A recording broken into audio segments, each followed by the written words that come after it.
গণনা কর্মীদের নিয়ে দায়ের করা তৃণমূলের মামলা খারিজ করলেন বিচারপতি কৃষ্ণা রাও। কথা বলবো, আমাদের সঙ্গে রয়েছেন আমাদের প্রতিনিধি সৌভিক মজুমদার। সৌভিক, কেন শুধুমাত্র কেন্দ্রীয় সরকারি কর্মচারীদের নিয়োগ হবে, কেন রাজ্য সরকারি কর্মচারী নয়, সেই প্রশ্ন তুলে মামলা হয়েছিল, কি বলল আদালত? দেখো, আদালতের নির্দেশ হচ্ছে যে তৃণমূল কংগ্রেসের তরফে যে মামলা করা হয়েছিল এবং যে মামলায় বলা হয়েছিল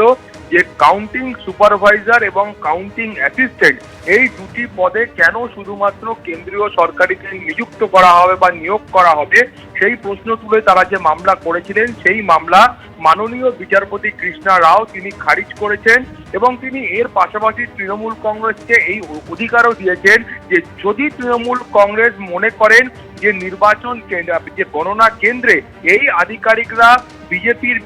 যারা প্রার্থী আছেন সেই প্রার্থীদের এমন কোনো বাড়তি সুবিধা বা বাড়তি সাহায্য করেছেন যার ফলে তৃণমূল কংগ্রেসের প্রার্থীরা পরাজিত হয়েছে, সেক্ষেত্রে তারা চাইলে অর্থাৎ তৃণমূল কংগ্রেস মনে করলে তারা ইলেকশন পিটিশন দাখিল করতে পারেন। কিন্তু এই মুহূর্তে এই মামলার কোনো রকম মেরিট নেই বা এই মামলার কোনো রকম গ্রহণযোগ্যতা নেই, সেই কারণেই কিন্তু কলকাতা হাইকোর্টের তরফ থেকে এই মামলা খারিজ করা হয়েছে। তুমি জানো যে তৃণমূল কংগ্রেসের তরফে এই মামলা যখন দাখিল করা হয় সেই সময় তাদের অভিযোগ ছিল যে কেন্দ্রীয় সরকারি কর্মচারীরা তারা কিন্তু